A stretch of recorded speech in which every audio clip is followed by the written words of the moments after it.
this construction is happening. She will be proposing new safety measures at City Council today. Paula Fletcher, good morning to you. Good morning, David. There is already a truck safety plan that is in place for the Ontario line. Why do you think more measures are needed? Look, there are going to be 400 trucks a day going through a very dense urban neighborhood. You did mention the really terrible accident last year where a woman was hit by a truck. 11 construction sites in my ward alone. Paula Fletcher, I'm The gonna community interrupt you wants to know only the because trucks you're are they breaking Lux up. trucks? You're breaking up on our line, so we're going to try to phone you here. Just the internet is not working on that line, so we'll try to reach Councillor Paula Fletcher just to answer on her cell phone. We'll call her on her cell right now. Just because the internet there is getting a little bit wobbly. So Councillor Fletcher speaking about this incident, which happened some months ago. The issue there was that a dump truck that was contracted to haul for the Ontario line, massive construction, ended up hitting a pedestrian. And left that woman very critically injured earlier this year. Paula Fletcher, you're back with us on the phone now, and we're talking about that incident involving the pedestrian. Is that in some ways what has spurred on your intent to have more measures to protect people from trucks? Yes, the community was terribly upset about that because Metrolinx has set what are called haul routes, places where the trucks are to go, and everybody knows they're supposed to go there in order to get all of the soils out of the neighborhood. There are hundreds of thousands of cubic meters of soil that have to come out. So that was last February, and then recently one of my residents saw one of the trucks on another street that was a local residential street where there was a school and also a community center. So I did have a big meeting, and now today I have a petition of over 1,000 people that want Metrolinx to please identify these trucks so the drivers know where they have to stay, so everyone knows where they are, and we just have to keep the neighborhood safe while we're building this great transit. You are recommending things like labels on the trucks so that people can identify them as hauling for Metrolinx, and GPS tracking so that there is some way to monitor and enforce the trucks stay on the designated routes. Absolutely. Yeah. Tell me more about that. Well, the GPS is for Metrolinx, so they're knowing that all the trucks that are being used by contractors on these 11 job sites are all staying where they're supposed to go, and then they can report out.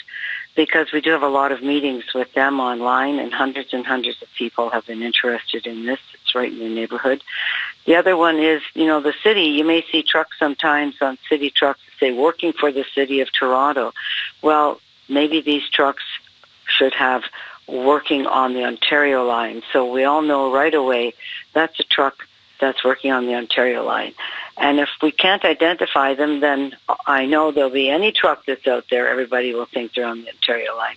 Because there's 400 trucks a day, it's really, really critical that they're staying in their route, staying in their lane, going slowly, being careful, looking after pedestrians. It's such a dense urban area, David. Indeed it is. You're going through a lot of school areas and smaller residential streets, some with already high traffic, and this increases it. I do want to ask about Metrolinx in particular, because you're calling for these additional measures. Metrolinx has set these routes where the drivers are supposed to go, and the last time a driver went off that route, which was last month, it got reported to Metrolinx, and the agency removed the driver from the project. It is that alone not the kind of action that you want to see? That was great, because after that terrible accident last year, Metrolinx took very strong steps. They did remove that driver. They said they'll remove drivers that are not on the haul routes. But after last year's accident, or last February, and then having another big truck go off the haul route onto a strictly residential street, everybody's a little concerned. So really and truly, let's find a way to make sure everybody on this project knows exactly where they're supposed to go. You can anticipate there's trucks on this route, and 400 trucks a day, I think that's a lot. I wonder what you hear regularly at in your office from residents. This has been, there's great promise that when this thing is done, it will make it so much easier to get, particularly from the East End into the downtown core. But the cost right now is, some people have moved out of their neighborhoods altogether because of Ontario Line construction, and the many who remain. I wonder what you hear from them. Oh, we hear a lot from them. These are difficult jobs. Take TorontoDanforth. That is a massive, massive job. Building the station underground, very deep, building the tunnel, the portal in order to take this underground down at Carla and Dundas it's a very big job. It has created a lot of confusion on the roads. They've closed off Riverdale in order to be able to get from Pape down to Carla, and it is having a tremendous impact. So everybody really wants this transit. There's no doubt about it. But really, I think the community is really saying, come on, we're going to work with you, but you have to work with us. Please keep our community safe, keep it clean. If you live one of the job sites close by, there's a lot of dust, a lot of dirt, and just that kind of good neighbor, concierge service, I think that would go a long way. And for all the schools on this route, I think that every parent that I've spoken to has said, let's keep our kids safe. We just had a big fight about speed cameras, trying to keep kids safe. And so number one in everybody's minds and hearts is keeping our community safe, especially our children. Paula Fletcher, thank you very much for your time.